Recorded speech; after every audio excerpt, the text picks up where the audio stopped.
Hi, this is Heidi Burgess, and I am here today with Tom Battles, who is a former regional director of the Community Relations Service, and I'm talking to him as part of round two of the Civil Rights Mediation Oral History Project.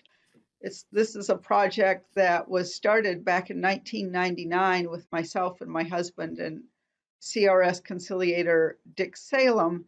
And at that time, we interviewed about 20 former and current CRS mediators to find out what they did and how they did it. And we are updating our set of interviews now with people who've been with the agency more recently because a lot has changed since 1999. So I want to thank you, Tom, for being with us and giving us your expertise.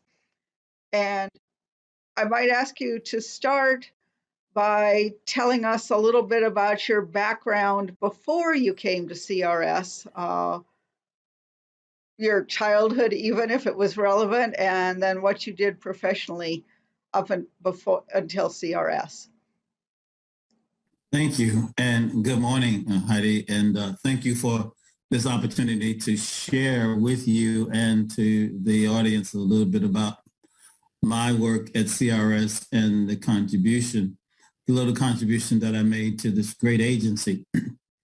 I am a product of Florida. I was born and raised in Tampa, Florida, and matriculated in Miami. I'm a product of the Miami Central High School. I was an athlete and played football in Miami Central. And it's ironic that even in junior high school, graduate of Madison High School, even when there were problems in race relations in junior high school, I was always involved in, as a leader, trying to quell racial problems, even in junior high school. And then going to high school, I went to Miami Central High School. There were problems among the different ethnic groups, and they would call the football team and athletes and leaders to help quell differences. I was recruited to play football. I went to HBCU school in Florida, at Florida A&M University. I actually had a scholarship to go to Iowa State University in Ames, Iowa. But I was a little bit too small to play big time football. But my counselor felt that I needed to go to an HBCU. And so I chose that route and I went to a Black college in Florida. And my mother supported that. And so I went to Florida A&M University and I majored in social sciences. And so I got a degree, and then I went on to get a master's degree in applied social science. And it's ironic that I wanted to be a correctional inspector. I felt that I could make a difference in that area. And so I did an internship with the prison youthful offender program. And one of my master's degree professors, and never forget him, Jim Van Meter. He was a white guy, but he was an Omega. An Omega is one of the big 8 Divine 9 fraternities, and he was an Omega, but he was a white guy. And he called me one day when I was doing an internship, and he said to me, "Tom, I'm about to finish my sabbatical over this work release center, and I was about to finish my internship to finish my master's degree program." And he said, "There's a vacancy at this work release center here in Tallahassee, and I think you'll be a good fit for it. I don't know if they're going to allow the director to hire anybody, but I think you'd be a great fit." And he said that because Tallahassee was a prime spot. People don't leave the positions in corrections. So I was doing my internship with youthful offenders, and they said, "Tom," I want to talk to them about it. So they called me in for an interview. And so I interviewed with the director, and he said, if they allow me to hire somebody, you got the job. So he called me back in a few days, and he said, I think they allow me to hire you. So I finished my internship on August the 30th, and September the 1st, I started this job. Wow. Yeah. So I was a counselor at this work release center. Inmates were getting ready to go back into society. They had served years in prison, and they were getting ready to go back into society. So I did that for about a year, maybe 2 years. And then the state of Florida had they had passed this Florida Human Rights Act. And they wanted to hire some young, energetic professionals to begin to enforce the Florida Human Rights Act. And they were investigating employment discrimination. And the director, just ironic, he knew my family. And they recruited me and asked me to come to work with them. But I didn't want to leave corrections because my goal was to be a prison inspector. But the job was just so enticing because this new law was on the books in Florida to investigate discrimination, and that was race relations. And I really thought that was the calling on me to do that as well, but I wanted to do as prison inspector because I went to school to do that as well. And so, but my passion was to help with dealing with this race relations. But again, my criminal justice degree, I thought that's where I was going to go. But the passion and the pulling on me was to go and help start this new law that Florida had just passed. So I left corrections and went over and started doing this work in race relations. And so once I started that, I was on that road and I never turned back. So I started working for the Florida Commission on Human Relations with Dr. Jackson and that team. And then the law grew. We started doing employment discrimination. Eleanor Holmes Norton was at EEOC. We started a rapid charge process investigating employment discrimination. Jim Clyburn was in South Carolina, who was the director of the South Carolina Human Rights. And of course, he's Congressman Jim Clyburn, now the great Jim Clyburn, and so many others that mentored me along the way. I spent a lot of time with him and others learning that business. As I said, Eleanor Holmes Norton was at EEOC, and then we started getting housing discrimination. That law passed, and we started investigating housing discrimination, and the rest was history. One of the agencies that I had to liaison with was CRS as a federal agency. And that's how I ended up meeting the CRS people, because they were doing conflict resolution work in Florida, but we were doing investigations on employment and housing discrimination. CRS wasn't doing investigations. They were doing assessments of racial and ethnic tension. I was doing assessments of community relations conflict whenever there were racial tensions, but we had investigation responsibility. We actually had enforcement of investigations and discrimination in employment and housing. And so that's how I got in the business. Before I came to work for CRS, I started my work with the Florida Commission on Human Relations back in 1978. And I stayed with the commission from 1978 until 1984. Okay. And then did you transition directly into CRS at that point? Yes, so I left. So CRS had a vacancy in 1973. And so I served in a liaison role between the state, the feds, and the locals. CRS had contacted me in 73 and said, we've got a vacancy that's coming up, and we'd like for you to consider if you want to come back home, because I was in Tallahassee, and they asked me if I was interested in coming back home. And I said, yes.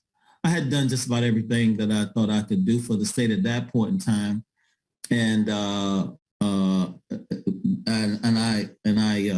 they had riots in Miami. I was working for the state. They had riots, and they pulled me out of the investigation, and I became an analyst to serve in a liaison role. I was working with CRS at that point to deal with racial conflicts. In 1980, we had a major riot in Miami. I was working for the state then. That was called the McDuffie riots.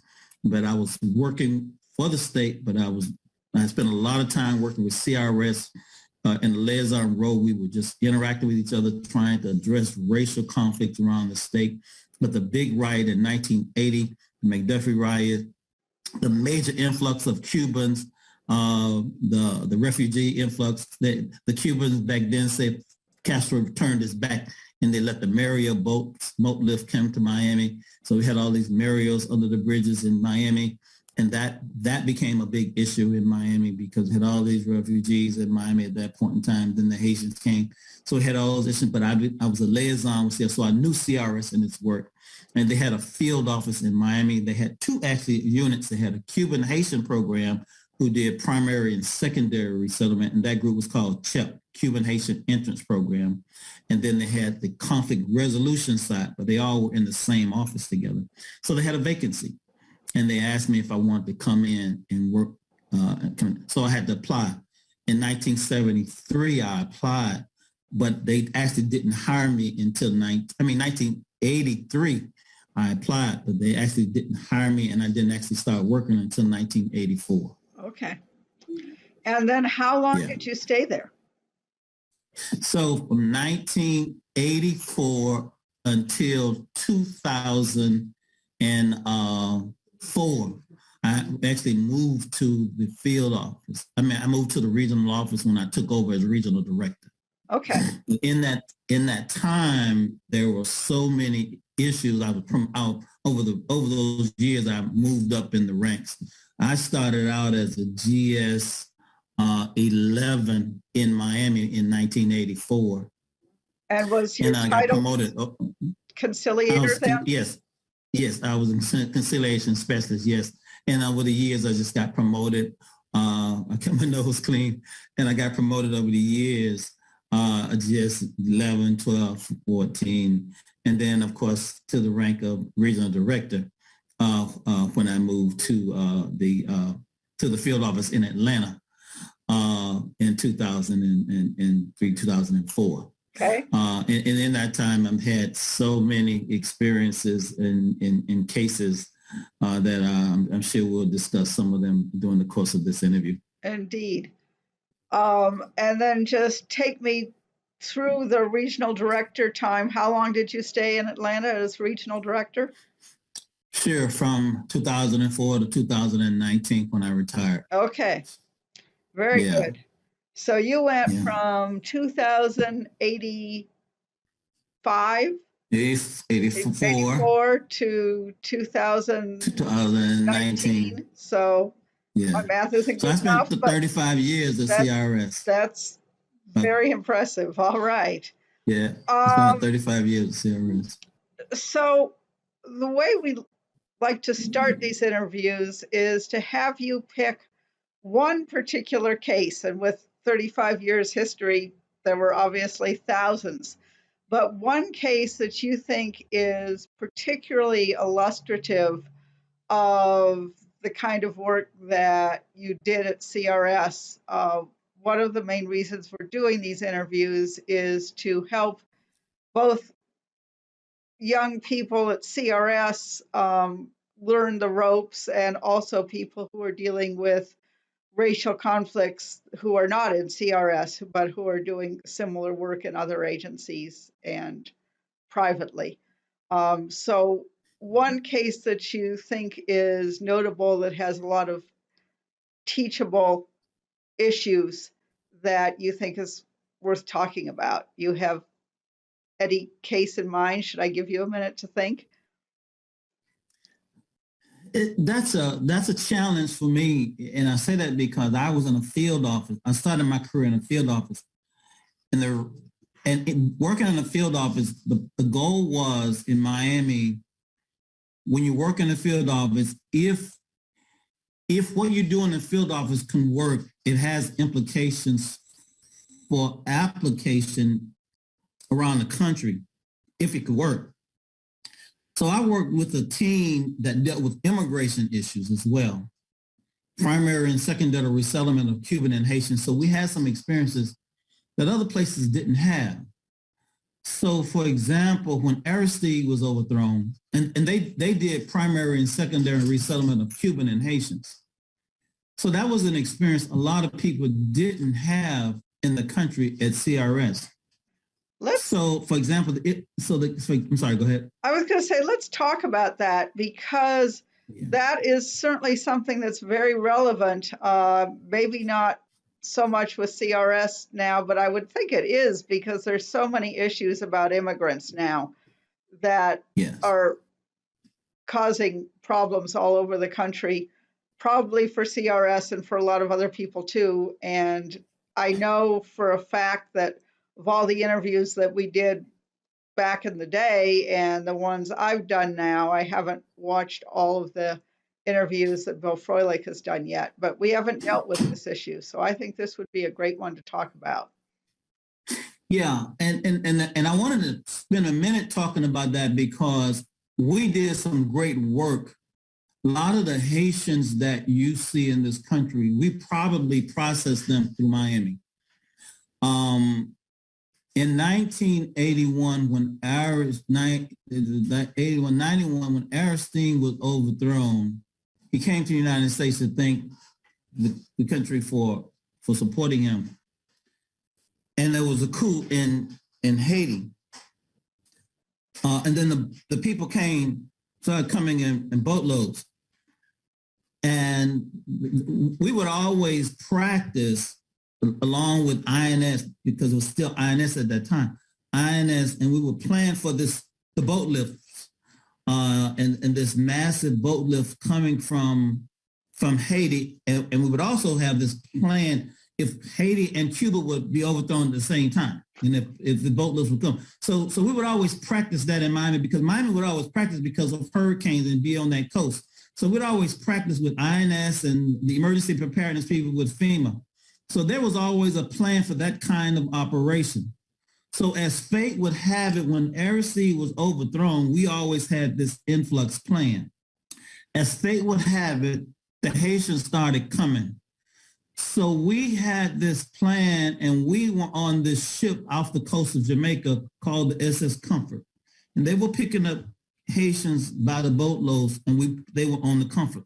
So our team from Miami were detailed to the Comfort, the Cuban and Haitian group, and so was I. And we were trained on how to process Cuban and Haitians on the Comfort. My role was to work with the Marines on how to manage the Haitians on the Comfort to keep tension down. My partner was, of course, Haitian, so he translated while we worked with the military to keep tension down. As fate would have it, too many Haitians were coming at sea, and they couldn't manage the numbers on the Comfort, so they opened up Guantanamo. Oh. So they opened up Guantanamo, and that was the plan. So they opened up Guantanamo. This was the first time that Guantanamo existed as a U.S. base? Not as the first time, it's just the first time they opened it up for as a refugee camp. Oh, okay. Okay. So they opened up Guantanamo. So there were unaccompanied minors, there were families, and then there were individuals. So because you had to separate them, you couldn't put them all together as one group. So there were unaccompanied minors, there were families, so like a husband and wife with their kids, and then individuals. So they separated them that way. Our plan, our role, me as a conciliator, was to work with the military to keep tension down in the camps.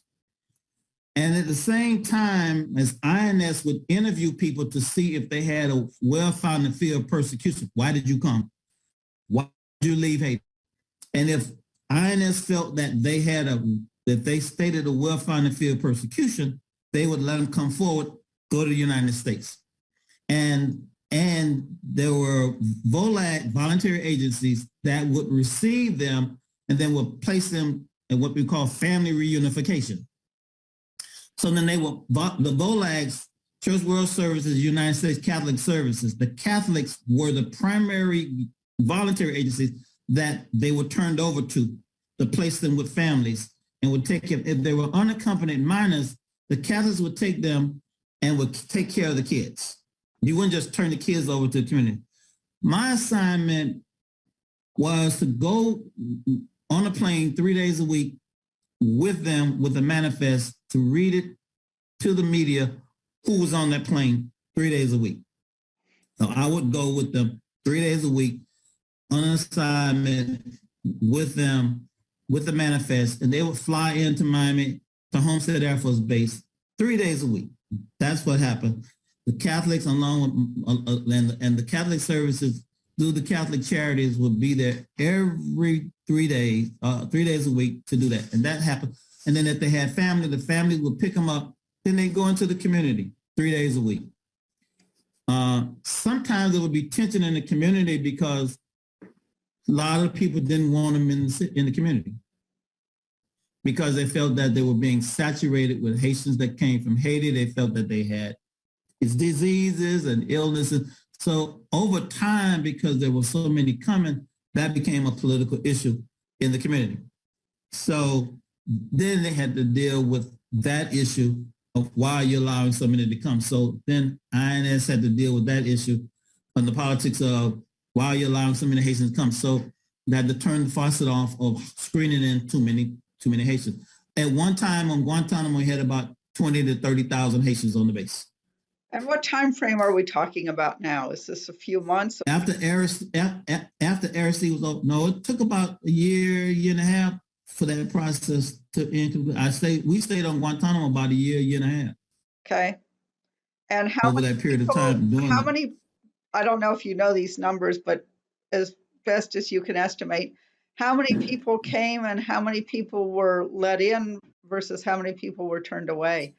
It's hard to say those numbers are, but quite a few, especially with the unaccompanied children, because the unaccompanied children, most of those kids, they gave to the Catholic charities, and they kept them. The voluntary agencies, they didn't turn the kids back because they didn't have any place to go. Right. They gave the Catholic charities, Church World Services, U.S. Catholic charities. They kept them and they manage those kids. And sometimes you keep those kids until they're 18, and then you get sponsors for them. Did you have the same situation then that we've had recently of some of these kids being really young? Well, we're out that business now.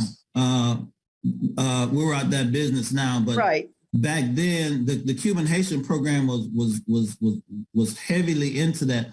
That's one of the reasons why I was so outdone when I saw during the previous administration with the Trump era, when I saw what was happening to the Haitians and to the immigrants over in Texas when they argued that they couldn't find their families and when they couldn't match them with their family. That's just absolutely ridiculous. We found families and we matched kids with their parents easily. And in fact, I, along with my partner, was assigned to go to Haiti when they sent some kids from Miami back to Haiti to find their documents, and the kids were lost in Miami. I, along with the congressional delegation, in fact, Congresswoman Carrie Meek at one point in time, along with Charlie Rangel and Cynthia McKinney when she was in Congress, we went to Haiti on an assignment to find some kids that they sent back to Haiti. Huh. And my partner and I went to Haiti, and we found some kids that they sent back to Haiti, and we brought them back to Miami. So I know it can be done. Wow. Yeah. My partner and I found these kids that they sent us back to go find. We found them. We got a taxi cab and went into countryside, and we found those kids. So you just talked to people until you figured out where they were? Yeah. We just used our community relation skills and we found those kids. Good for you. So I know it could be done. So the tension occurred when you screen them in, and then the concern was that too many were coming into the country. And the question was the social service system was being overburdened by the Haitians coming into the country, and who's going to take care of them, and that became an issue. in the country at one point in time. And so they had to deal with that in South Florida and other places. And so they were moved around to other places like New York, Boston, and other places where they had relatives. Ah. And so everybody didn't stay in Miami, but of course there are large enclaves of Haitians in those places. But there are in other places, New York, Boston, in other places where there are large populations of Haitians. And then at one point in time during that saga, Cubans did come. So we ended up opening up another camp in Panama because Guantanamo got oversaturated and we had to open up a camp in Panama during that time. So that was an interesting case that I did want to bring to your attention because that's not one that we talk about much. And I know Grant Lum, in doing his book, he talked a lot about Elian Gonzalez, and that's why I didn't really mention that because that's widely written. And of course, in Trayvon Martin, which was another case that we worked a lot. And Elian was a case that I worked for actually a year, over a year, 2 years almost. That was the only case that I ended up working with. That was during Ms. Janet Reno's era as an attorney general, which brought a lot during the Elian Gonzalez case, 2019 to 2000 era. And that was the Cuban boy who came from Cuba, and he and his family came. His mother, they died at sea. Oh. And he was picked up, and that during that case, the saga between the Cuban community and his parents to get him back to his family in Cuba, and they didn't want him to go. The Cuban exile community didn't want him to go, and we had to negotiate with the family in Miami to give him back to his family, and they didn't want him to go back. And then INS and the Border Patrol ended up taking him back, and it generated a lot of tension in Miami with the exile community. And in that case, I had to leave Miami for a while because they thought that I knew more than I knew, and so I ended up coming to Atlanta for a while. But that generated a lot of tension between Cuban community and African American community and the government. And so that was a case that we ended up deploying a lot of CRS's resources from around the country to work because language was an issue in that case. And that's something that new conciliators need to understand when you're working with cases where language becomes an issue. It's not about you. It's about the needs of the agency and the resources that you bring to bear to address a case. Language was an issue. The language was an issue, for example, in the Haitian case. I didn't speak Creole, but I was the lead in terms of working the conflict resolution side of the house, but I had a partner who spoke Creole, French Creole and Patois and all of those different languages that you need when you're working a case. The question is, what do you need to bring about the success for the agency on a case? And so those are the kind of dynamics when you're looking at. And the question also is, when is it time to get out of a case? When you've done what you think you can do on a case, and so when does danger? When are you in danger on a case, and when is it time to back off on a case? Lots of good questions. Let me back up for a second. You're leaving me with a whole bunch of questions. I want to back up to the Haitian story, way back to what you said that you were working on the ship, the Comfort, I believe it was. Yes. And you were trying to diffuse tensions on the ship. What were the tensions over? The Haitians were being interviewed on the ship. And many of them did not meet the criteria of a well-founded fear of persecution. So they were screened out, and they were screened out. And so they were slated to go back to Haiti. So they would rather not go back to Haiti. So some of them would rather lose their lives than to go back to Haiti. Wow. So what did you do about that? So we had to talk to them, counsel them, keep them calling. They wanted to riot on the ship. Oh. Yeah, so they wanted to riot on the ship and create confusion on the ship, and so we had to try to quell that and keep them calm. They many of them stated that if we go back to Haiti, we're going to die. They would always talk about the tire. In Haiti, they would always talk about the tire meaning that they would get tires put on them and be burned. Oh. And so that by the Makoots and things. And so we would try to calm them and to negotiate calm and peace. And so they would all get an interview, but it was a matter of INS, believing that they were in a position of danger. And so those are the kinds of issues that we had to be concerned about. Did you ever try to change INS's mind and get some of these people accepted who were initially rejected? Some of them were, and our team, especially who had families and who had relationships with the government, those were the ones who, in many cases, were in danger. People who have families associated with government officials, those are the ones that in many cases were in danger of persecution if they were sent back. So a lot of them were screened in.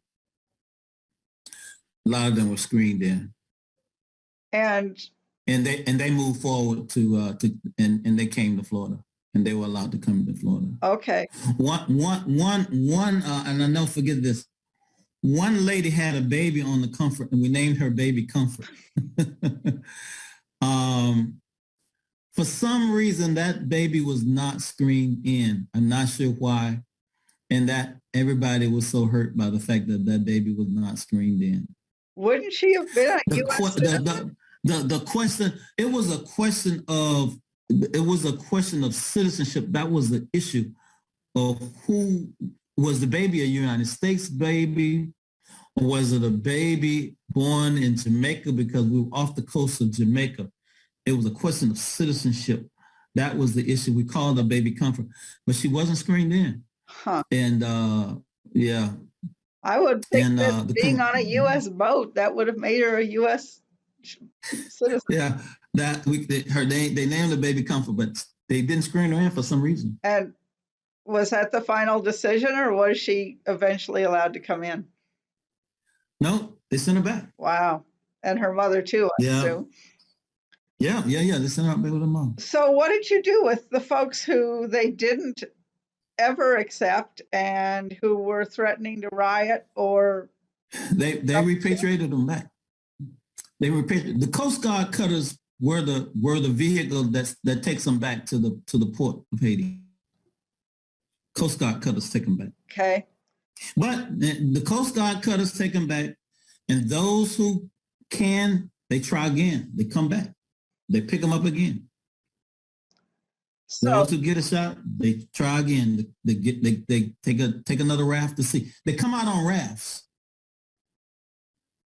They try again, and they get picked up. But again, because the Comfort could only hold so many, they shut down the Comfort, and then they end up going to Guantanamo.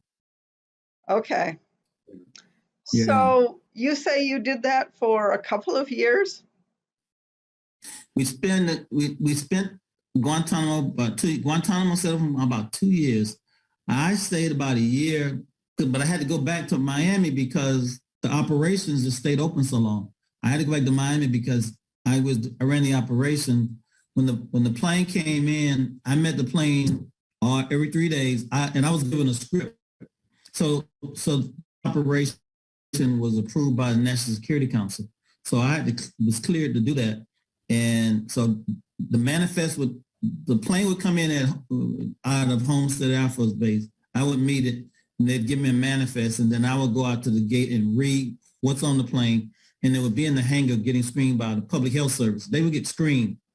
They would get screened before they were released into the community for many infectious diseases, and that would happen, and that would ensure that they were healthy and they were okay, and then they would be turned over to the voluntary agents, the VOLAG, Church World Services in the United States Catholic Conference, and then that would happen every 3 days a week. And am I right in assuming that massively more numbers were coming in at this point than are being allowed in now?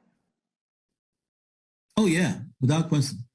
Yeah. See, there's a threshold on the numbers that they're allowed to come in from all countries by State Department. Back then, there was a certain number of Haitians that they allowed to come in. And does that number, I mean, back in the day before we got really restrictive, did that number go up substantially if there was a crisis in a particular place like Haiti? Probably, but you know, if, and I don't know what that number is now because, you know, they try to discourage them from coming all the time. But if there was a crisis, they issue what you call a TPS, temporary protective status, and, you know, to protect them. But when a crisis comes, you know, they tell them not to come because of the danger at sea, but they don't listen to that. Right. They, you know, if there's danger, you know, the last Haitian president was assassinated, you know, a couple of years ago. I'm surprised a lot of them didn't come. They may have tried to come, but, you know, and then they had the earthquake in Haiti. You know, it's just bad. Haiti just never can catch a break. It just never can catch a break over there. You know, I was involved with an organization. You know, we stopped sending clothes and money over to Haiti because it never got to the people that it needed to get to. So we partnered up with a church to build a hospital over there, and that seemed to be a better fit than trying to send money over there to them because it never really got to where it needed to go. And so when the church tried to build a hospital over there, we just partnered up with the church to build a hospital because at least the people can get some help at the hospital. Right. Now, when you say we, who's the we? Is it CRS? One of my volunteer organizations that I'm a part of. Okay. I didn't think in my volunteer role. Be doing. No, in my volunteer role. Okay. Makes sense. Yeah. Were you involved at all on the U.S. end of the resettlement and any tensions around that, or was that other folks? That was the other side. So everybody's role sort of separate, but we work together. So the resettlement side told me what they're doing, and they tell me where the tension is, and then we work together. So at the end of the night, we just compare notes. This is just like with the Ilion case, the Cuban kid. They had the role of the resettlement side, and if they were allowed to do their job with him, history would have recorded it differently, but they weren't allowed to do their job in that case. So they did their resettlement work, and I did the conflict resolution side, and we just compared our notes at the end of the day. Okay. So with Ilion, you said he eventually was sent back? Yeah, they ended up going into the house where he was in Miami. They picked him, you know, the Border Patrol went and got him in a force enforcement raid to take him out the house. And then they matched him up with his father and then flew him back to Cuba with his dad. Okay. But that saga lasted a few years in the community, you know, and protests and demonstrations and marches. We brought in people, you know, I negotiated literally every day with community leaders to try to get the kid back. And Ms. Reno had her lawyers negotiating with the mayor, who was with the attorneys for the family to try to get the kid. But, you know, they didn't want him. Who was taking what position and why? So the exile community in the Ilion case felt that sending the kid back would be sending him back to Fidel Castro and not his father. His father was there, and his two grandmothers, his mother's mother and his father's mother. And the exile community felt that you would be sending him back to Fidel and not his parents, his mother and his father.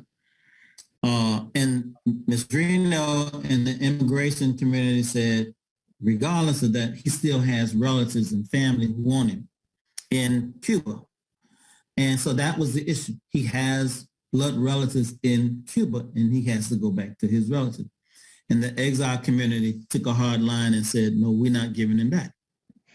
So that was the issue. And our in the Cuban program, the Cuban Haitian program says we have to resettle him back with his relatives in Cuba and not in Miami. What they would have done initially when they picked him up, they would have done an assessment and said he has relatives in Miami, but he has blood relatives. His father is still alive, his grandmother, and his two grandmothers are in Cuba. We can temporarily give him to his relative in Miami, but we have to send him back to Cuba to his father. That's what they would have done. That's what they would have done. But that didn't happen because what happened, he was picked up by fishermen at sea, and he was given to the relatives at the dock by the Coast Guard. That's not what's supposed to have happened. What's supposed to have happened, they should have given him to the CRS people. And the CRS people would have given him to the Catholic charities because he was unaccompanied. Remember, I told you they take care of unaccompanied children. They would have taken him to the voluntary agencies, and then the voluntary agents would have done an assessment along with CRS. And then they would have made an agreement with the relatives. We'll give him to you temporarily. And then once we notify the family that we have him, then you come and get him. And then we'll send him back to Cuba that you can come and get him. But that didn't happen. If it had happened, would it have prevented the conflict, do you think? That would have prevented the conflict, yes, because they would have made an agreement and an understanding that he's going back to his father. But the exile community got involved in it, and it became a political issue between the exile community and Fidel. Right. And I guess what I'm not understanding is why the exile community wouldn't have felt the same way, even if the proper procedure had been followed. Because the exile community got involved in it from the beginning. Okay. And not they got involved because what happened when he got picked up, the Coast Guard gave him directly to the family, and then that took everybody else out the picture. I see. It took everybody else. Nobody got involved in it at that point. CRS didn't get involved in it. The Catholics didn't get involved in it. Although, INS didn't get. am I right in understanding that you did get involved in the negotiations about where he was going to go? We got involved in it after the fact, only after the fact when the Coast Guard said we have this kid, and we gave him to his family right away because the family was expecting the mother to come. So they had been looking for the family in the boat, but the boat capsized and everybody died except Ilion. And so the fishermen just happened to be fishing and they see this kid on a raft. So everybody died but him. So they picked him up and took him to the Coast Guard station, and the family just happened to be there because they were looking for their relative. I see. Okay. So they turned him, and it was Thanksgiving. And so they just turned him over to the family at that point. And then at that point, he belonged to the family. And then when CRS found out about him, they said, you got to give him up. But they didn't give him up. CRS never got control of the kid. Neither the voluntary agents ever got control of the kid. And then once CRS and INS said, you got to give him to us, the family said, we're going to the exile community. And the exile community said, no, you won't get this kid. Okay, I see. So, yeah. So they went to Bishop Augustine Ramon, who was the big Catholic diocese head, and all of the heads of the the Catholic leadership, the exile leadership, and they said, no, we're going to fight to keep this kid. And at that point, it became a war, literally, to keep this kid. So then And what so, role did you play? so I then met with the community activists, Cuban community activists, and say, look, you all got to give this kid up or it's going to be a battle to get this kid back. So they dug in their heels and the government dug in their heels. And so the CRS Cuban program met, State Department met, and then they asked me, identify Cuban leaders that we can start negotiating with. So I put a list of Cuban activist leaders and power brokers that the government started calling to say, look, what is it going to take to end this and get this kid back? These are the rules. So I put together activists, a community list of people. So people started coming from Washington to meet with leaders, and we put that together. And then the Cuban Haitian program started putting together their work with the voluntary agencies on procedures on what should have happened in this, why didn't it happen, what was the breakdown in that. Well, we know what happened. They didn't call CRS. Coast Guard gave the kid over from the beginning, so that's how the procedures broke down from the beginning. And so they came up with the work sharing agreement with me. During the day, I worked with the Cuban program, and at night I worked along on the conflict resolution side. Okay. So that's how it had to be, because even though we worked in the same office, during the day I worked with them. At night I worked alone doing the community relations conflict You're resolution. working 16-hour days? Yeah. Great. So at night I worked with the Cuban activist community trying to get this kid, figure out what is it going to take to get this kid, because at some point in time, there's going to be an explosion in this town. And then, so in the meantime, the community in Miami was having these big discussions about this issue and this kid, how it's dividing this community. So the Black community is saying, this is not our issue.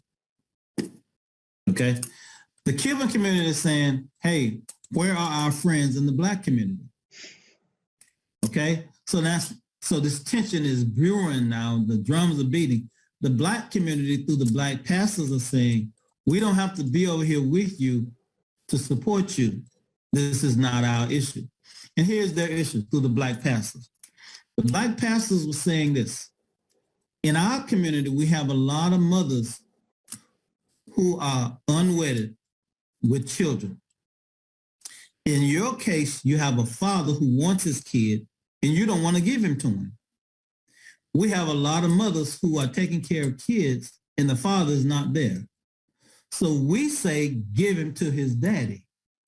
On the other hand, the exile community is saying, yes, but he's not going to his daddy. He's going to Fidel. Then the Black pastor saying, well, we don't understand that issue. We see a daddy who's saying, give me my son.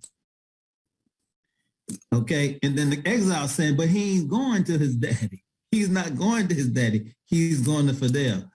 So the Black pastor saying, we don't understand that. We see a father saying, I want my son. And the father saying, everybody doesn't hate Fidel. I work for the government. Everybody doesn't hate Fidel. I want my son.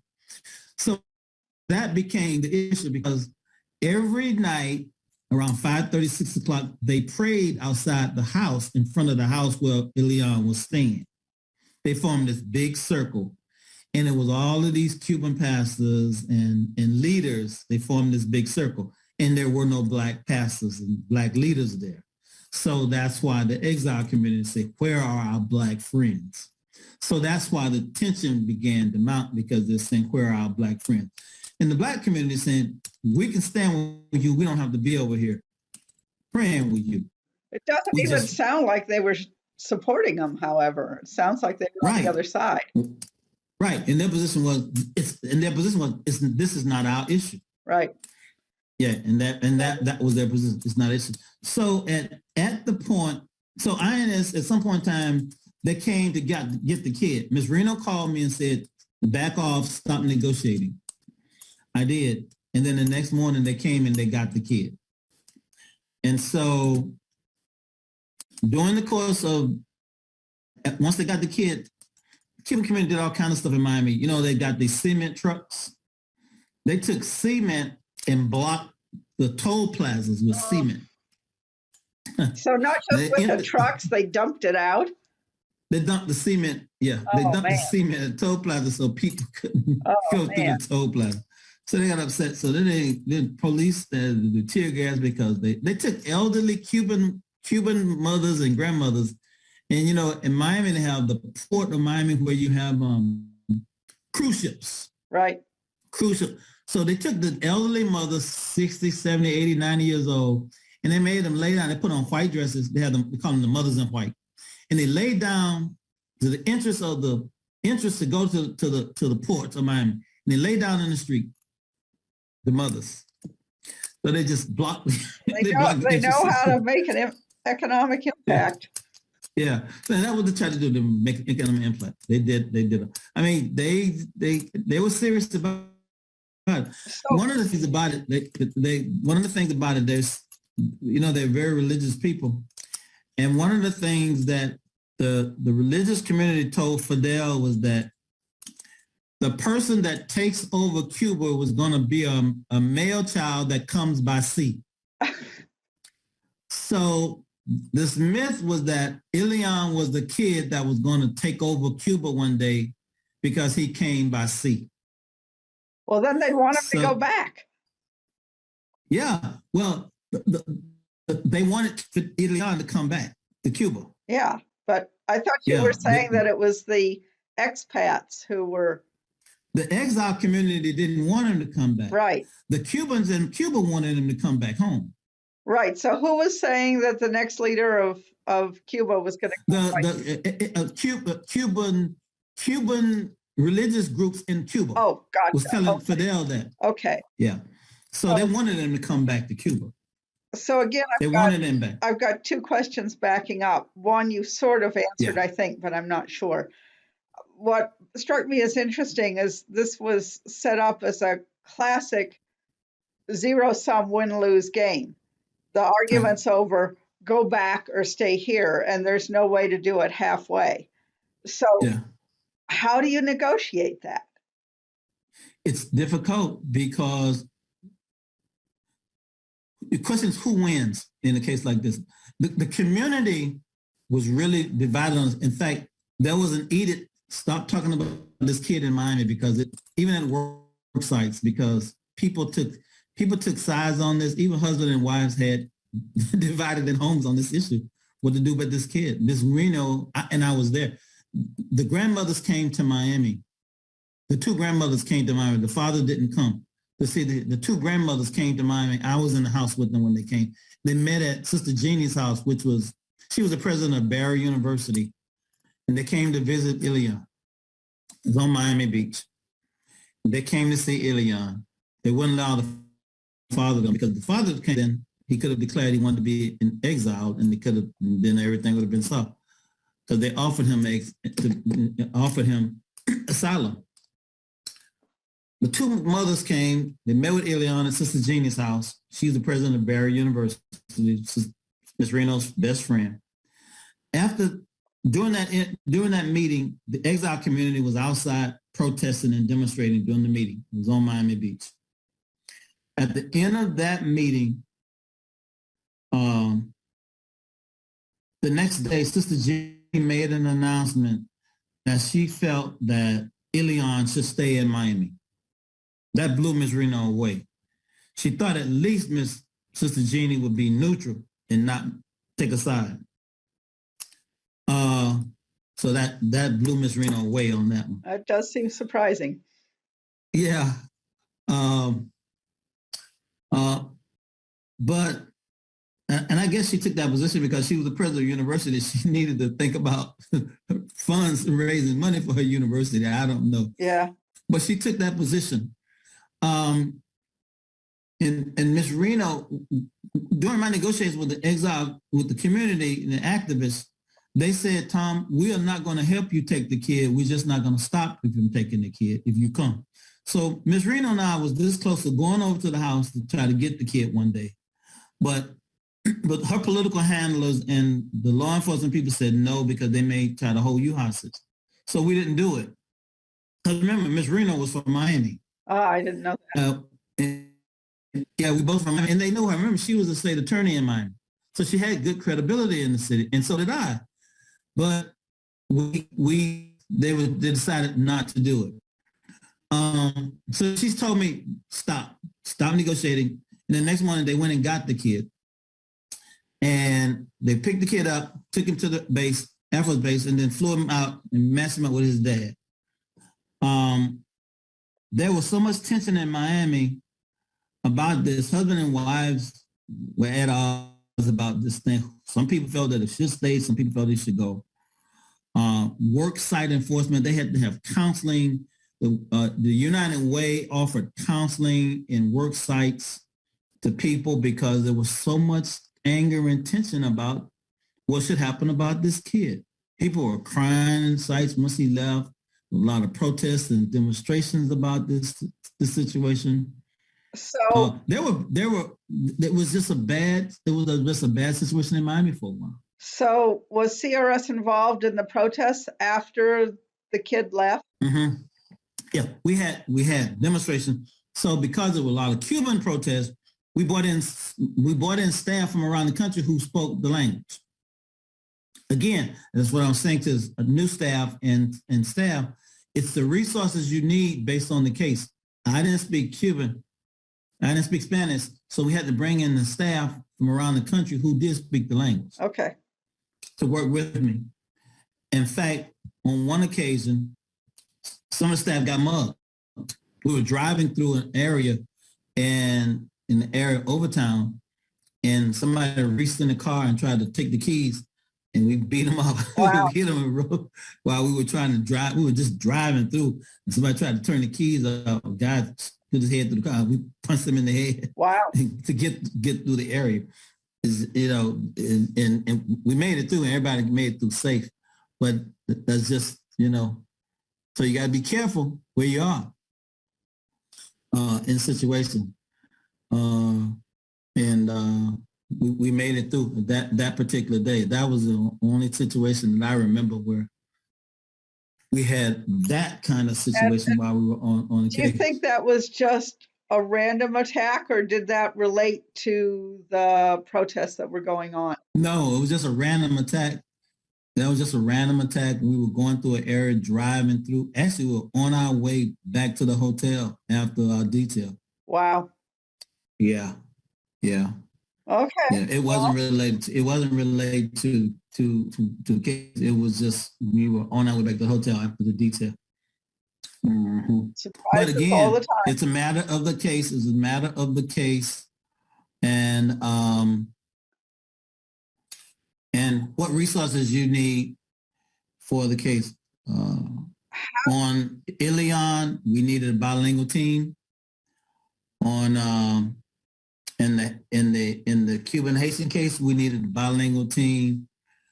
We needed Cubans and Haitians in that case because in the Cuban Haitian case, we eventually picked up a lot of Cubans that came to the scene. Did you have Cuban and Haitian conciliators? No, but we had some staff that spoke Spanish. Okay. I would imagine in that region you need quite a few staff who speak Spanish. Yeah, we actually one of the Cuban Haitian staff members was Cuban. In fact, she was ex-political prisoner. Oh, okay. Uh-huh. Yeah. That would make it interesting to stay neutral. Absolutely. And she was good. She was real good in her work. She was real good in her work. Going back to the Ilion case, how did you, two questions, they may be the same, I'm not sure. How did you end your involvement, and how did the protests finally die down?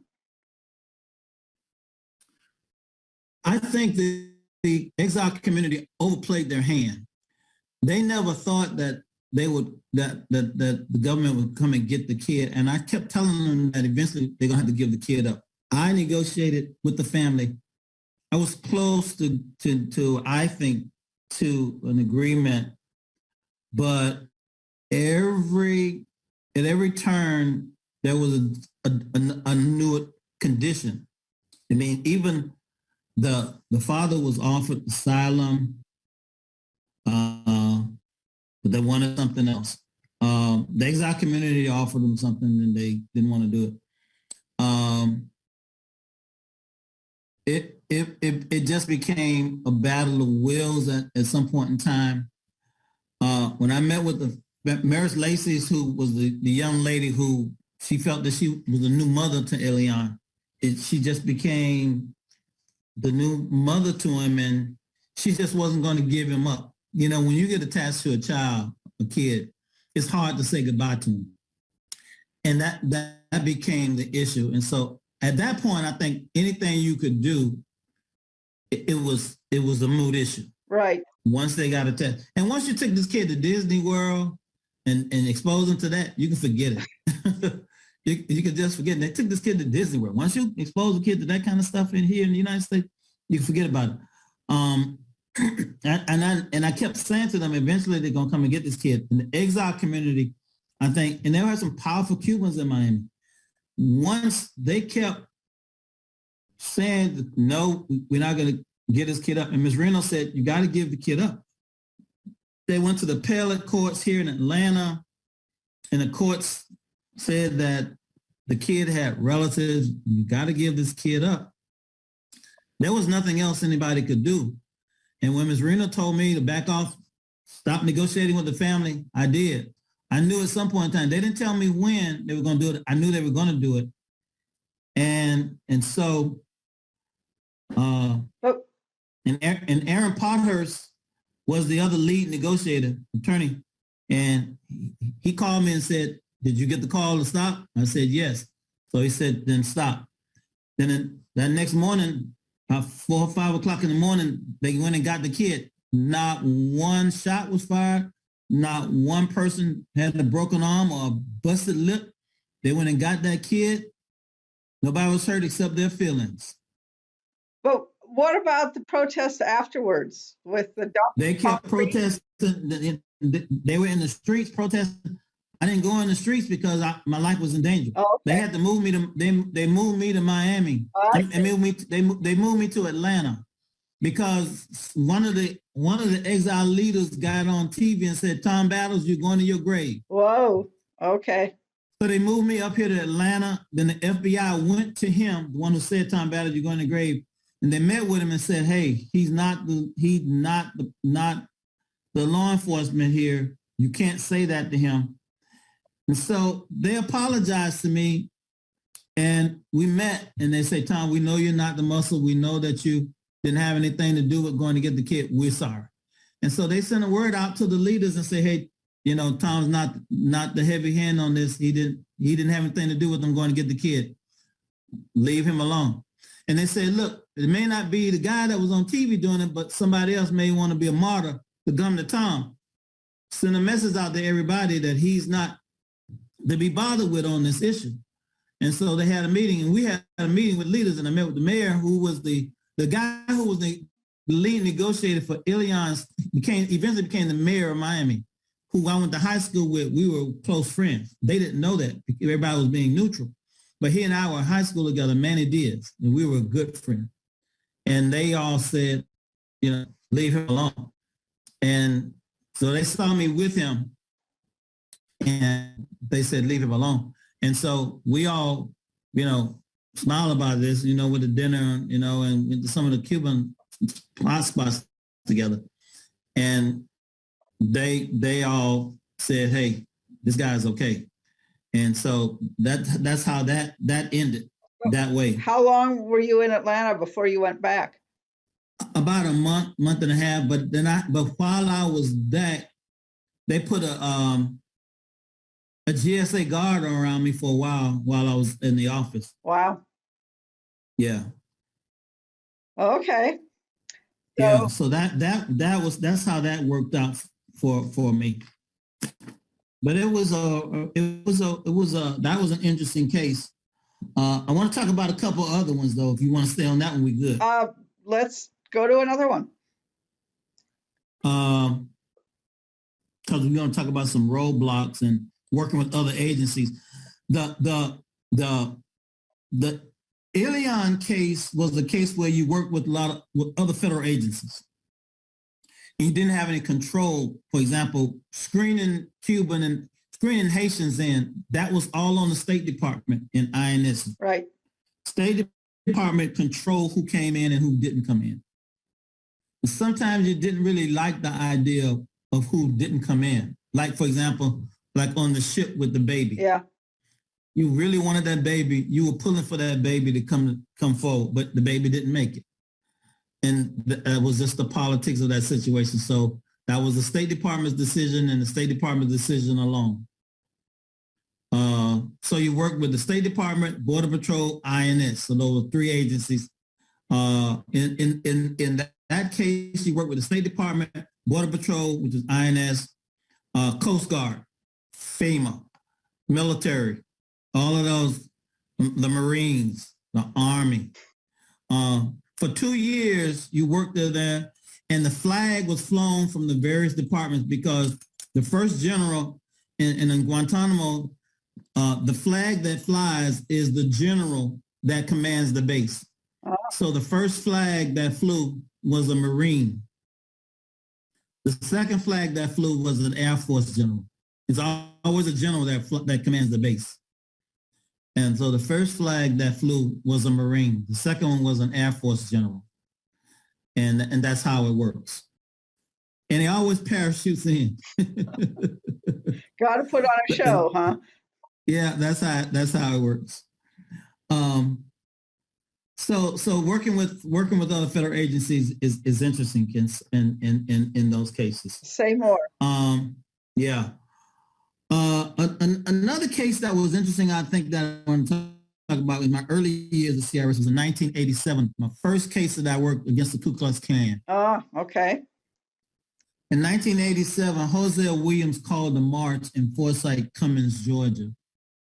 Over between 20,000 people marched in a city where no African Americans lived. I remember now I was in Miami, but I came to Atlanta to work with our team in Miami and Atlanta. African Americans could work in Forsyth, Cummins, but they couldn't live there. And Hosea Williams, a great civil rights leader, called attention to that. So he called for the civil rights community to come and march. My boss was Ozell Sutton, a great mentor. You asked me who influenced my work, it was Ozell Sutton. Okay, we interviewed Ozell years ago. Yeah, he was my mentor. Okay, cool. Ozell met with the governor and said, we need the National Guard to be deployed on this case. He said, and the governor said, why? He said, because thousands are going to come to this march. And the Klan is going to come to counter protest. And the governor said, why do you think the Klan is? And he said, because thousands are going to come to this small town. About 20,000 people came from around the country. David Duke got arrested in this particular march, at this particular event. What was so interesting about this, the Klan came in big numbers. David Duke called for a counter demonstration. What was so interesting in this for me was that I had seen the Klan before, but what was interesting in this case for me was an eye-opener for me, and I knew that I was really working for CRS at the time. I knew I was really in this for the long haul. There was a 5-6-year-old kid that was holding a sign as the marchers came. And the sign said, James Earl Ray, American hero. And of course, now that was the man that allegedly shot Dr. King. Uh-huh. Now, I know this kid probably never knew who James Earl Ray was. Right. But for this kid to be holding this sign, that had to be taught somewhere and given to him by somebody, whether his parents or somebody else. But for 5 years, and he was dressed in a Klan uniform with a hood on. And that was striking to me. And that said to me, you in this for the long haul, Tommy. because for a 5-year-old kid to be having a Klan uniform on with the hoodie on, wearing the sign James or American Hero, that's teaching hate at an early age. And that really struck a nerve with me because he's hating at an early age. If he's 5 years old, I don't know where this kid is today, if he's still alive, but that's teaching him at an early age to hate. By the time the front of the line got to the city hall in Forsyth, people were still getting off buses in Cummins, Georgia. They were making a serious statement about African Americans not being able to live in Cummins, Georgia. Now, that was in 87. It's literally an all African American town now. Wow. So you see, a change has come to America in a big way. That was a case that I wanted to point out. Well, tell me about CRS's role. Did you do anything to try to prevent violence between the Klan and the marchers? Well, the National Guard did, because they had the Klansmen had long rifles, and again, it was not my case. It was my case to be a support to the League. What happens is when you have marches, you're assigned cases and you assign assignments. Bob Inslee was the lead conciliator. When you have a lead conciliator, you do what they tell you to do. Right. So I was positioned in a location with the radio to be an observer. Okay. And that's how I saw this kid. And that's what struck me so much on this particular case, to be an observer to what I saw, to report back. And that's how I knew that as people were getting off, people were still getting on. As people were getting off, and as the front of the line was at City Hall, people were still getting off buses. The crowd saturated this small town. And that's how I saw this kid with the sign, James Earl Ray, American Hero. So sometimes you have a major role as team lead, sometimes you don't. You observe and you report back what you see in the National Guard. That's how David Duke got arrested in this case for inciting people and to riot. And were there riots, or was it? There was some violence because they were trying to intimidate, calling people the N-word and those kind of things, and trying to encourage people to, as people were marching and walking by, white hecklers are over there on the side, and they were getting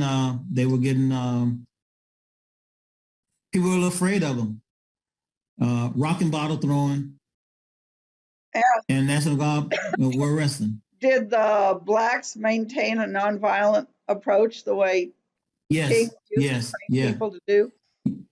Yes. Okay. Yes. Yeah. So did anything come of that march? Were any policy changes made? Yes. As I said, the city council eventually voted to allow African Americans to live in the city. They can work there. They can even eat in the restaurant, but they just couldn't live there. Huh. And so that was changed. Yeah. Okay. Yeah. So you, I think, said that there was another one you wanted to talk about? So there was another case that was another high-profile case. Mandela came to Miami. Oh. Okay. That generated a lot of tension in Miami. Why? Well, the labor union brought Mandela to Miami.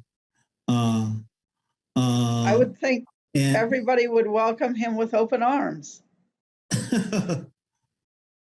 Yeah, you would think that, huh? You would think that. But?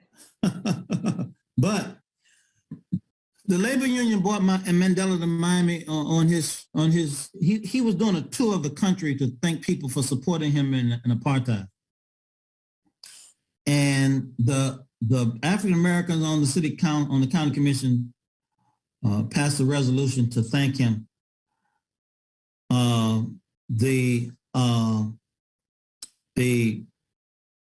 The county commission voted to support it, but Mandela made a statement to thank Castro for throwing him a life raft when he was struggling.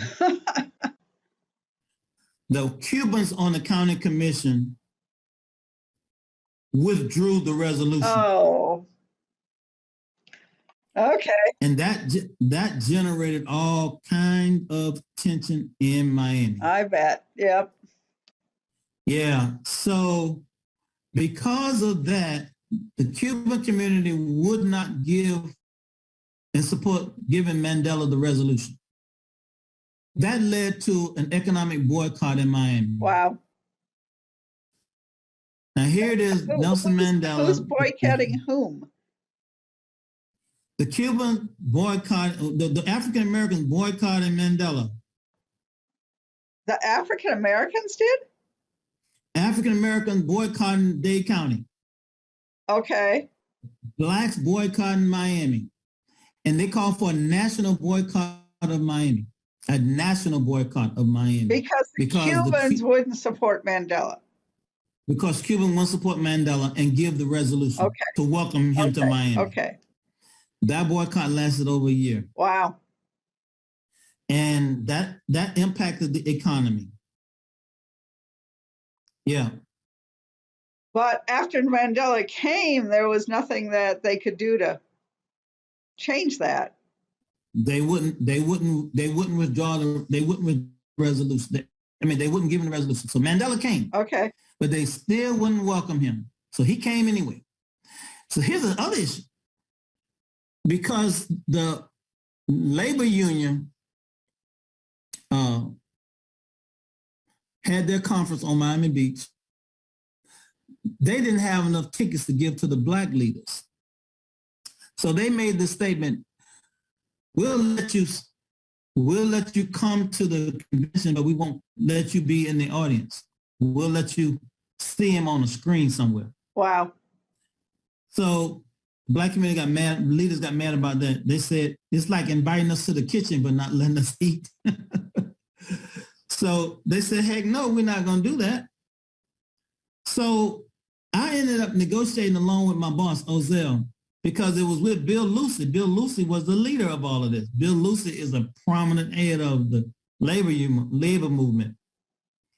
And Bill said, why didn't you tell? I was negotiating by myself, and I was a little young whippersnapper, if you will. But Ozell was my boss, Ozell, knows everybody. And they were very good friends, Bill Lucy and Ozell. And they were very involved with the NAACP. Now, I was a member of the NAACP, but I wasn't a national member of the NAACP board like Ozell was and Bill was. But I brought Ozell to the negotiation, and once he saw Ozell, they hugged and said, why didn't you tell me you worked for Ozell? And I said, you didn't ask me. And then Ozell said, Bill, we got to fix this. He said, yes, sir, Ozell. He said, now what is this about, man? You won't let these people see Mandela. He said, what do you want me to do, Ozell? I said, we need to let these people see Mandela. He said, all right. Wow. He said, why didn't you tell me you worked for Ozell? So that's all it took. That's fine. So he gave the black leaders a seat at the convention. And he invited them to the reception that he had for Mandela. So that was fixed. But the boycott continued. So an economic boycott lasted. And let me tell you what eventually happened. The black community got a hotel out of this boycott on Miami Beach. It was the first hotel owned by African American in the history of Miami Beach. Huh? Yeah. And how did that come to pass? Well, they negotiated and they got a hotel the Roy Palm Hotel was on Miami Beach. Yeah. Yeah. Okay. So they built a hotel by an African American, and he owned it, and it was a success story. We negotiated that, and that ended up happening. And the good thing about it, over the span of this boycott, the white power structure tried to break the boycott by singing out. So if I'm a white power leader, I would talk to Heidi Burgess and say, Heidi, now we need to end this boycott. It's affecting the economy. And Heidi would say, hey, I'm not the leader. We try to separate Heidi and try to talk to Heidi to get Heidi to shut it down. But Heidi said, hey, I'm not the leader. Don't talk to me. And then they would go to somebody else, maybe talk to one of the leading preachers and say, hey, look, Tom, you need to talk to the guys and see if you can get this over with. What do you want? What do you want, Tom, to end the boycott? Heidi, what do you want to end the boycott? Heidi say, I'm not the leader. Was there a leader? Yes, but everybody had made a commitment. Together we stand, divided we fall. Okay. And H.T. Smith and the group, they said, we hell no, we won't go. We're gonna do this until they get it right. Okay. So they apologized to Mandela. They got the hotel. They got some scholarship for some kids to go to college in hotel and restaurant management. They got several things. They put some money on the table for the community to do some economic development stuff. They did a lot of stuff related to that. And that's what finally ended the boycott? Yes. Okay, so it was done by negotiation. It wasn't just that folks tired out. Yeah, it was done by negotiation. Okay, great. And yeah. Were you involved in those negotiations? I was involved with some of the protesting related to it. Yeah. All right, that's interesting. One of the distinctions that a lot of the folks made that we interviewed early on, Bob Edsley and Ozell Sutton being two of them, is they made a distinction between street processes and table-oriented processes. And you sort of seem to be blending the two together, like they happen at the same time over the same issue. Was that commonly the case that there would be protests in the street and negotiations going on at the same time? Yes. For example, if you've agreed to something beforehand and you may have to alter it while it's going on to ensure that everything goes well. So if you decide that you got to go down a main street, but a handful of you decide they want to turn down another street to make a statement, but it's not going to really hurt the protest. And you said, if they turn down this street, we're going to arrest them. And I'm going to talk to the lieutenant and say, look, now, if they turn down this street, how much damage is it going to do if they turn down the street? Can we put a special unit ahead of them and let them do it, and then put a bike unit down ahead of them and turn them back and reconnect with the main group? How much damage is that going to do? Let's do it and make sure that we can get them back and keep this going and make sure as long as they end this march by 5 o'clock, we good before the rush hour comes. Okay. That's the kind of thing we're talking about, because we've already met with them and say, look, as long as you're done by 5, and then they may decide to sit down in the middle of the street by 5, and you said, now I anticipate this group may try to shut down traffic at 5 o'clock. And you've already got an alternate route for the traffic at 5 o'clock because you already figured they're going to do that to try to impact the economy and shut down traffic. So you've already got an alternate route for the 5 o'clock traffic because you figure that's what they're going to do. Yeah. Okay. So how often were you doing that sort of mid-protest negotiation? Is that common? That happens a lot. Okay. Yeah, that happens a lot. So Mm-hmm. when you were dealing with these protests, the Cuban protests, the Black protests, what were the major problems that you had to deal with? Sometimes language, sometimes people not wanting to. Sometimes people want to get arrested, and sometimes you negotiate with them to up to as much as you can, and then sometimes they want to get arrested. You know, sometimes they preposition themselves to get arrested. And there's nothing you can do about that. You just say, okay, this is on you. Uh, there are protests when that's already been established and they got their lawyers. But if you can avoid it, like for example, during the Trayvon Martin case, dream defenders tried to get arrested, and we made a clear agreement with the police department: do not arrest these kids.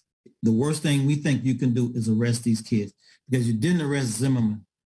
If you arrest these kids, you've shown that you could have arrested Zimmerman and you didn't do it. That's the worst thing you could do, is arrest these kids. You proved their point by arresting them. And the mayor and the city manager made it clear: do not arrest these kids. They tried to shut down the police department during the protest. They blocked the entrance of the police department during a march and protest during Trayvon Martin. And we negotiated with them. They shut down the police department. We negotiated with them, and what they tried to do was get arrested. So And wait a sec, you were we negotiating with the protesters or with the police? with the protesters, Okay. because they had shut down the police department one day, and we negotiated. They eventually got up, and we went inside and started negotiating a 9-point plan with them. And they eventually got up and from the front of the door, and we went inside. They wanted to get arrested, and the city manager and I made a clear agreement that these kids would not get arrested that day, because they wanted to prove that if they got arrested, they could have arrested George Zimmerman. Because that's what they wanted to do. Okay, so you said they went inside, and then you mentioned a 9-point plan. What was that about? So we sat down and we said, okay, what's on your mind? What do you want? And so we started negotiating what they wanted.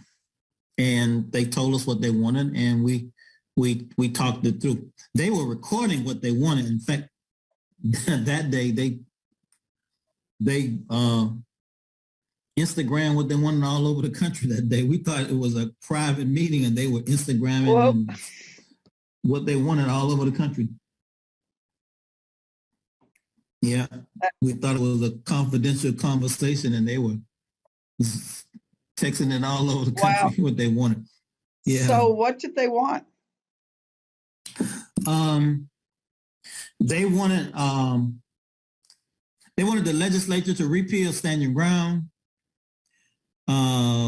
because that was part of the issue related to what they thought was the shooting justification for Zimmerman to shoot Trayvon Martin. Right. Stand Your Ground law. They wanted a police officer, once he shoots somebody, not to be able to go to another police department once he get convicted. Once he shoots somebody, they want his license to be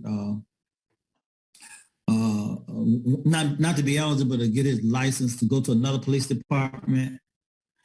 They wanted a meeting with the Florida Department of Law Enforcement. They wanted a meeting with the Florida Legislature, Criminal Justice Committee. They wanted CRS to facilitate a meeting with the legislature for them.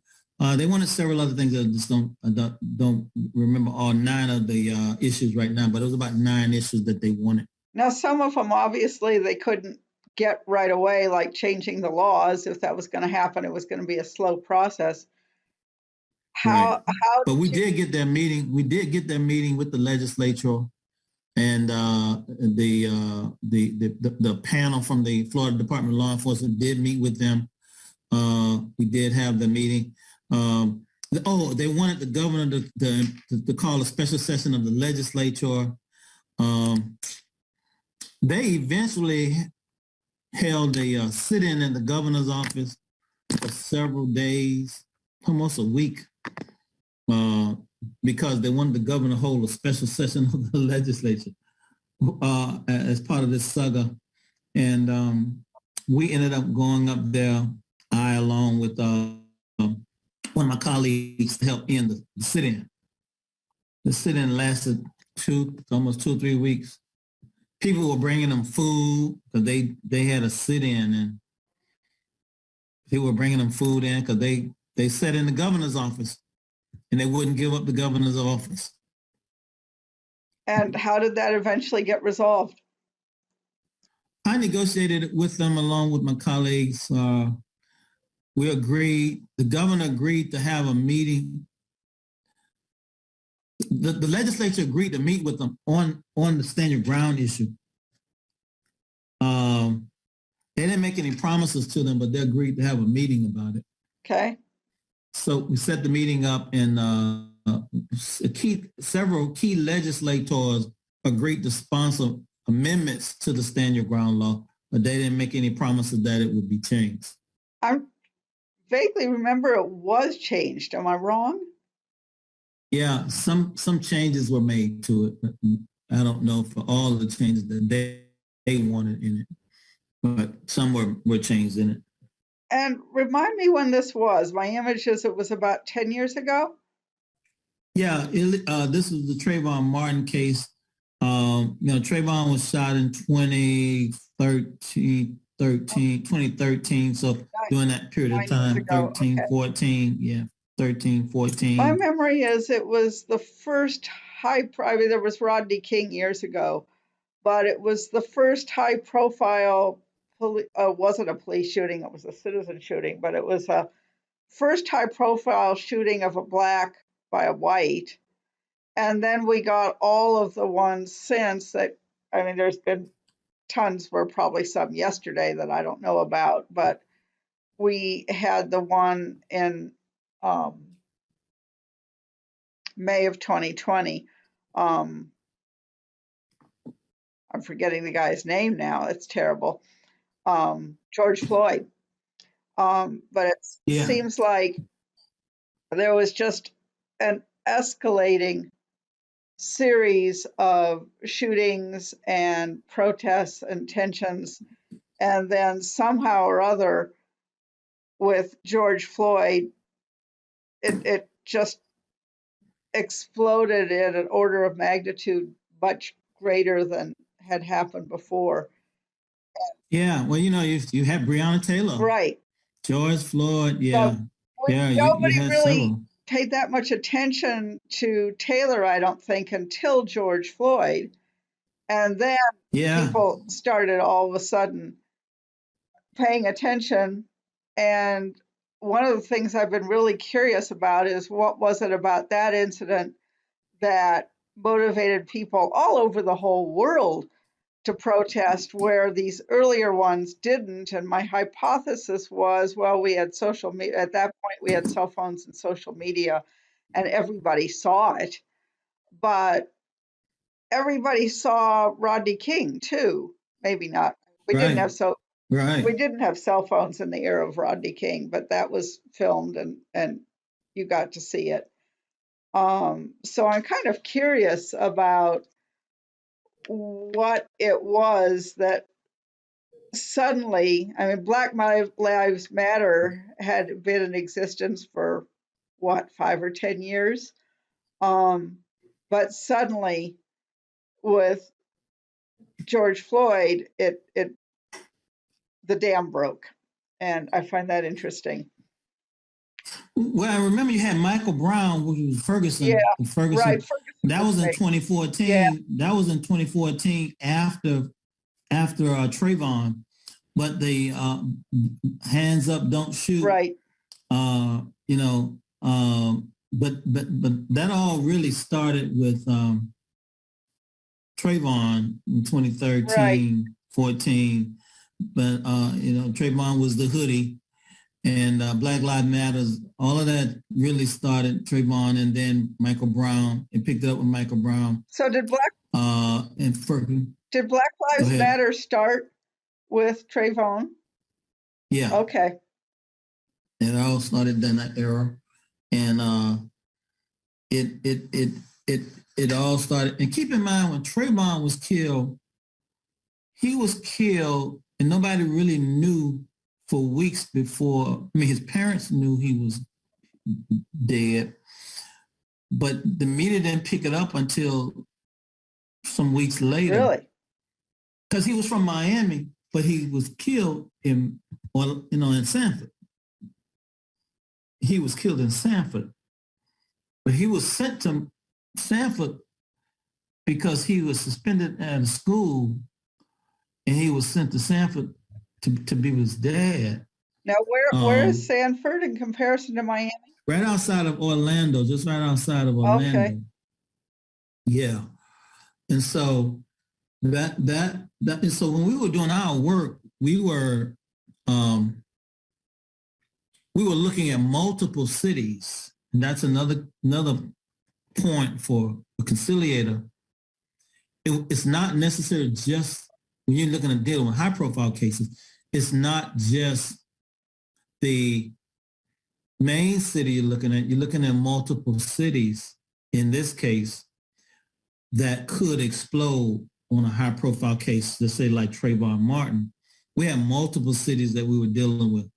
So when you have high profile cases like that, you have to communicate with your colleagues around the country to keep them abreast of what's going on, because the other cities are just as important as the primary city. So we were dealing with Sanford, but we were also engaged in Miami because that's where Trayvon was from. And Miami could explode in any minute over an issue. So we were dealing with leaders in Miami, keeping them abreast of what was going on. So like, for example, when the trial took place, we brought in leaders from Miami to Sanford to help communicate with the pastors and leaders in Sanford about what was going on in the trial, to help them deal with the tension that was going on both in Sanford and in Miami as we prepared for the trial, before and after the trial, to keep tension down. We were dealing with our colleagues. We were talking to leaders in New York. We were talking to leaders in California. We were talking to leaders in Chicago. We were talking to leaders in Jacksonville, and tension points where we thought flashpoints we thought where rioting could potentially take place. So we were interacting with all of those different locations. Now, when you say we, do you mean your office, or was it Yes. CRS people in LA who were working with leaders in LA? Yes. CRS and we were interacting with each other. Okay. Mm-hmm. So remind me, was George Zimmerman finally convicted or not? No, he was acquitted. Okay. So then what? And that's why we were interacting with each other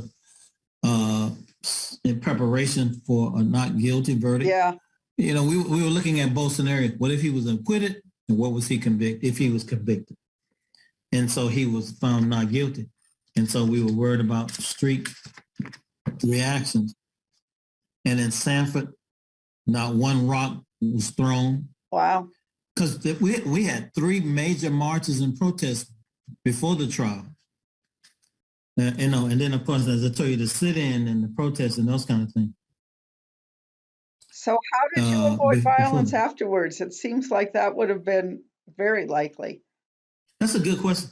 We met with kids and young people that we thought that might go to the streets, and we said, look, no matter what, you can't react that way because you're gonna go to jail. In this case, that's not what we want you to do. In this case, we need you to show some restraint. In this case, and we had pastors and leaders and people who've been working with these young people all throughout this trial and that's one of the reasons why we had pastors and leaders in the courtroom. We had pastors in the courtroom to go back and tell the community what was happening in the courtroom.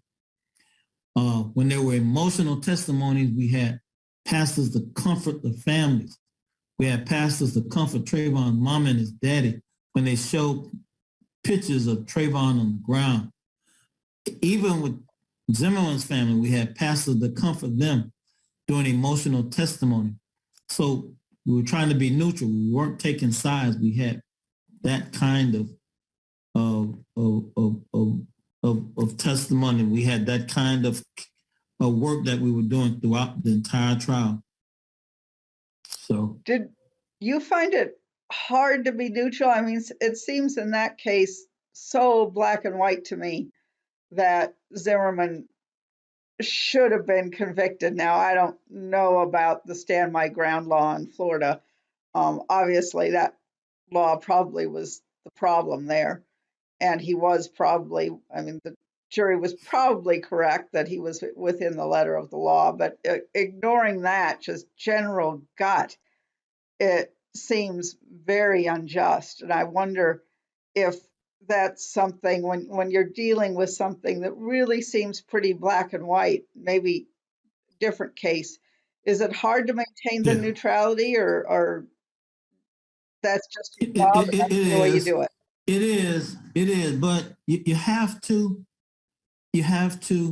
um, I was accused in Trayvon Martin of not being neutral. Someone said that I made a statement that I didn't. And you know how Washingtonians sometimes they'll throw you under the bus in a minute for making a statement that I didn't make. It took my secretary to hear a recording one time and said, that's not Mr. Battles. It was actually one of the dream defenders who made the statement. But my secretary said, that's not Mr. Battles' voice. He doesn't use terms like that because somebody in Washington accused me of making a statement. It was a statement that wasn't a neutral statement, but it wasn't me. But yeah, it's hard. But yet it's not, because as a veteran and as a regional director, I know the parameters by which we can do what we do. And I've been out here long enough to know the lane that we live in as an agency. And I know what we can and can't do, and you just have to live within that lane, and and that's just the work that we do. And Ozell has taught me long enough to know that this little old agency is an important agency, and we've been around long enough offering the services that we offer to people, and we just have to live in that lane, and that's it. And we can be effective. We just have to live in the lane that we were created to live in. All right, good. And he taught me that well, and I'm comfortable there. If they give us more power and authority, then we live in that lane. But until they do, we just have to be who we are. Would you want more power and authority? It seems to me like part of the authority that CRS has is that you are not an enforcement agency, so you don't pose the threat that, say, the civil justice arm of the Justice Department poses. I don't know, because I've never had it. So I don't know if I can miss what I never had. Okay, good point. Yeah, I don't know. This runs up against the notion of trust, which is one of the things that we've talked a lot about. And I might jump there and talk a little bit about that, and then we can call it for today. But how do you build trust with the people you're working with? Be consistent with them, and be consistent with them, and don't leave them, and communicate with them. Tell them what you can do, tell them what you can't do, and again, live in that lane in who you are. I communicate with people, and I don't make promises that I can't keep. If I tell them I call them, and I don't offer promises. We have the bully pulpit of being a member of the Department of Justice, and I try to build relationships. And building relationship goes a long way. And if we can do something for a community, we do it. And if we can't, we tell them we can't. One of the beauties of CRS is that we do have partners that we can go to in the community of federal agencies. I think that's a good thing that we have there. And that's what I like. One of the problems we have is that there are a lot of our federal partners. It's been my experience. They're afraid to go into communities to interact with communities. And I think that's changing, but I have seen U.S. attorneys don't like to go out in the community or don't want community to come to them because sometimes they say we can't make a promise. I'm not asking you to make a promise. Sometimes people don't even know what a U.S. attorney's office is. You know, when you say, well, you have a U.S. attorney's office here, they say, what is that? You don't even know what a U.S. attorney. But for CRS introducing a U.S. attorney to a community, they don't even know what that is. I have to admit, I'm not sure I know what it is. Tell me what it is. The U.S. attorney is the highest ranking law enforcement agency, federal law enforcement agency in the country, in a community. Are you there? Yeah, I'm here. Are you there? Yeah. You can't hear me? Yeah. So they prosecute. So the Attorney General. They're your federal law enforcement agency that prosecute you for violating federal laws. Okay. So the Attorney General is the top of them. Yes. Okay. Yeah, the U.S. Attorney, the Federal Attorney General. Okay. Yeah, that's why when I mentioned Janet Reno. Right. She's the Attorney General. Yeah. So each state. So in Georgia we have 3 districts, federal districts. So we have 3 federal U.S. attorneys in the state of Georgia. Got it. Okay. And they work under the Attorney General. They work under the Attorney General, right? U.S. Attorney General, and so they prosecute you for violating federal laws. Okay. So if somebody violates your federal civil rights, they'll prosecute you. Okay. Okay. So they're the ones who prosecuted Ahmaud Arbery. They're the ones who prosecuted George Floyd. Okay. Okay. All right. But they're not the ones who prosecuted George Zimmerman. The state prosecuted George Zimmerman. Okay. For shooting Trayvon Martin. And what's the distinction there? Why was one state and one federal? One is state, one is federal. That's the difference. Yeah, but why? So because one can prosecute you for violating your federal civil rights, and one can prosecute you for violating state law. Okay. Okay. Okay. So one can prosecute for your states, your hate crimes, and the other one can violate you for state law. So in Ahmaud Arbery, that was a state violation. Okay. Now you can also charge them with a federal law, like they may do, and get them for state and federal violations. So and charge them, and so they can get it for both crimes. I was thinking about asking what determines whether it's state or whether it's federal, and realizing that's way out of your realm of decision. No, that depends. They can get them for both, and you can get them violate for federal civil rights and state. Okay. Like, for example, Dylan Ruth and the people in South Carolina. Sometimes you may not have a federal statute that you can prosecute them on. Like for the guy, Dylan Ruth, who killed the people at Mother Emanuel's church in South Carolina. So there's a state statute that can get them on for murder. Okay. There's not a federal statute for hate crime in South Carolina. So they convicted him on state statute, and he can get a death penalty sentence. Okay, not a hate crime statute unless they pass one. So, but in Georgia, they just passed the hate crime statute, so now you can get convicted on the states on the federal statutes also in Georgia now. All right. is a difference. Well, I think maybe this is a good stopping point. I Okay. will hope that we can meet again because I still have a bunch of questions to ask, but I don't want to Okay. get you too tired out. So, All right. We'll pick it up when you're ready to do it all again. right. Well, thank you very much for taking the time. This has really been fascinating. And Okay. I hope things go well for you. And we will talk soon. Okay. Thank you, All Heidi. righty. Thanks. Have a good day. You too. Bye bye. Bye bye.